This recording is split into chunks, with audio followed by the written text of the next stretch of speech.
Good morning, students. Till now, you have seen two types of reactions. First is combination, second is decomposition reaction. Now, third type of reaction is displacement reaction. In displacement reaction, the more reactive metal displaces the less reactive metal. Displacement reaction is basically depend on the reactivity of the metals.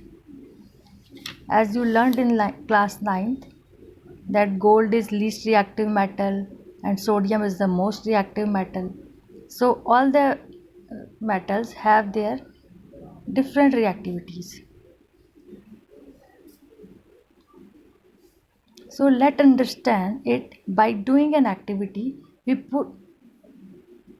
put an iron nail in copper sulfate solution. After 20 to 30 minutes, we observe that nail becomes brown in color, which is very clear at first, and the color of the copper sulfate solution becomes light green, which is blue in color in the starting. So what happened here? Yes, iron, which is more reactive than copper, displaces copper from solution, because of which the iron becomes brownish in color and the copper sulfate becomes iron sulfate. The blue color of copper sulfate fades down and it becomes lighter green.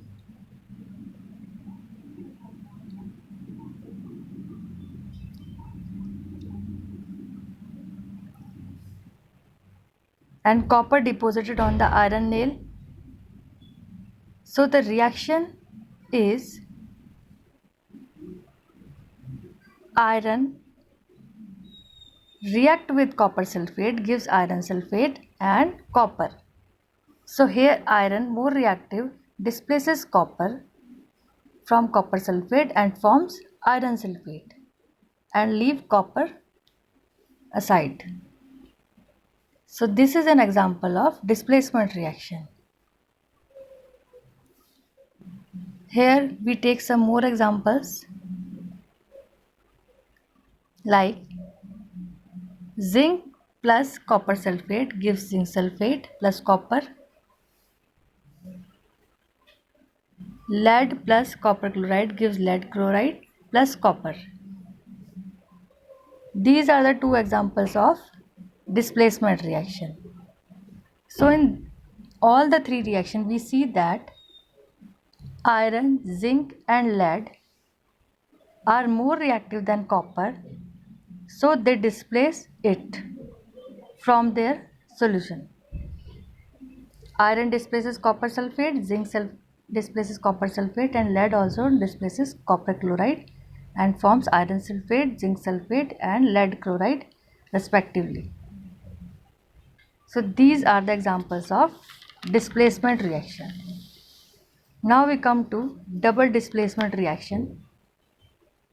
Double displacement reaction follow very simple rule that if you will displace me, I will displace you. In this reaction, metal belonging to two different solutions replaces each other from their solution.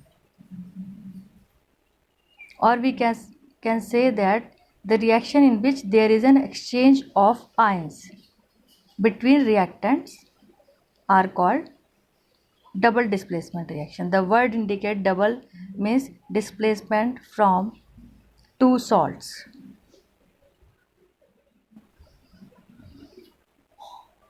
Here is an example of double displacement reaction.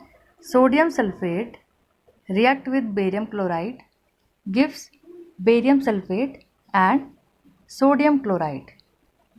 So sodium sulfate is converted into sodium chloride and barium chloride is converted into barium sulfate. So exchange of ions taking place in both the salts or both the compounds. So it is an example of double displacement reaction. And when we mix them both, an insoluble substance is formed. This insoluble at the bottom of the test tube, white insoluble substance is formed. This insoluble substance formed is known as precipitate. Any reaction that produce a precipitate can be called a precipitation reaction. So in double displacement reaction we can also say it as a precipitation reaction.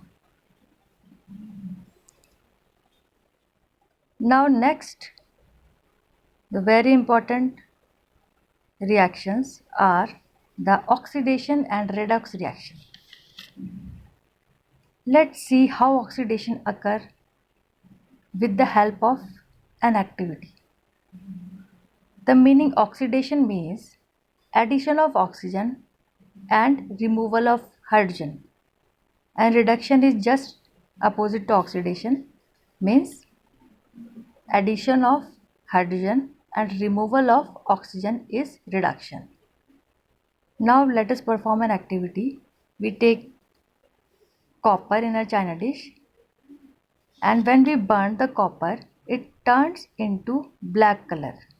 In the starting the copper is brownish color, and after burning the color changes into black color. This is because oxygen is added to copper, means oxidation is taking place here. Copper is converted into copper oxide, and because due to formation of copper oxide the color brownish color is converted into black color. So it is the process of oxidation. Now let us reverse the reaction when we add hydrogen gas to copper oxide or heat with hydrogen gas with copper oxide. We see that copper is formed and water molecule is formed, means when we add hydrogen it forms copper, and the black color of copper oxide is again converted into brown color again. So copper oxide loses the oxygen, and I told you removal of oxygen is reduction, and the copper forms again. So this is an activity which show that in first when we add copper, burned copper, it forms copper oxide, and when we heat with hydrogen gas it again turns into brownish color and forms copper again. So if the substance gain oxygen during a reaction, it is said to be oxidized. The substance which gain oxygen is said to be oxidized. If the substance loses oxygen during the reaction, it is said to be reduced. So there are some equations where both oxidation and reduction take place simultaneously. Such type of reactions are called oxidation reduction reactions or redox reactions. For example, here copper oxide react with hydrogen gives copper plus hydrogen. Now look at the reactants. Copper oxide is converted into copper, means removal of oxygen. Removal of oxygen is called reduction. Here reduction of copper oxide is occurring. Second is hydrogen gas. Hydrogen gas is converted into H2O, means addition of oxygen is taking place. So oxidation occurring. So one is oxidized and second is reduced. So the reaction is redox reaction. Some more examples are here, like zinc oxide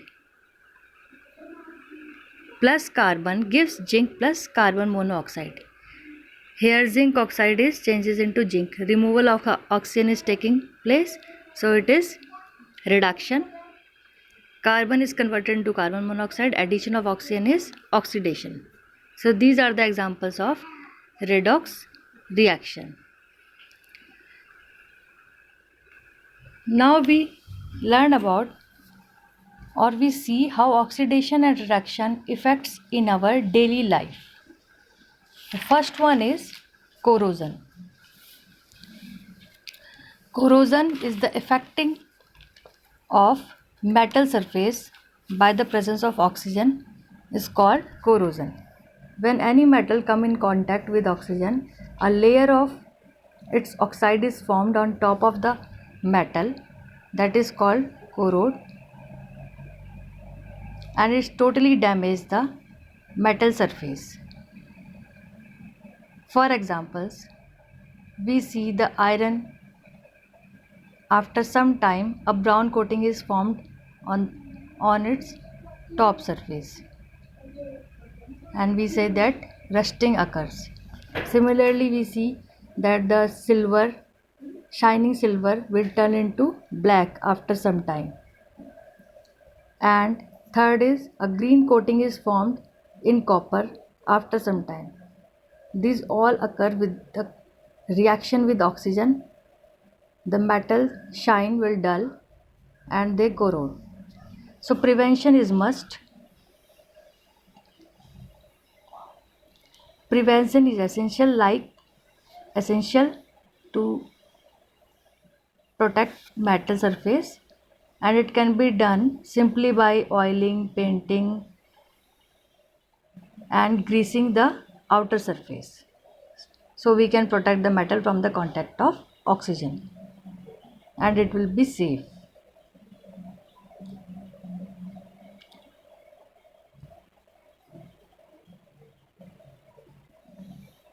Now next one is rancidity. The fats and oils get oxidized with oxygen and rancid the food, creating a foul smell and change in taste which is not able to eat. It makes the food unfit for com- consumption. So rancidity is also an oxidation, addition of oxygen in their food item is called rancidity. It damaged our food items. So prevention is very necessary to protect our food items.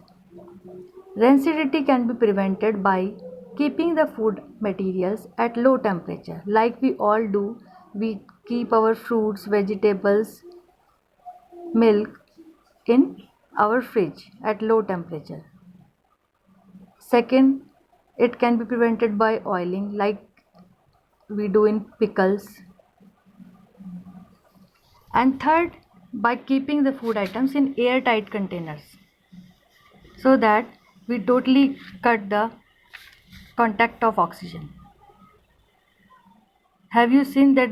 Have you ever wondered that the potato chips do not rancid? Yes, they do not rancid as they are flushed with nitrogen gas, which cut off the contact of oxygen totally. So this is all about oxidation, reduction, and their role in our daily life. So your chapter is completed now. Students, try to do the question answers yourself by your understanding. In your FOIR notebook, I will send you the answers also. After that, we will do extra question answers according to the board exams. So have a nice day, beta.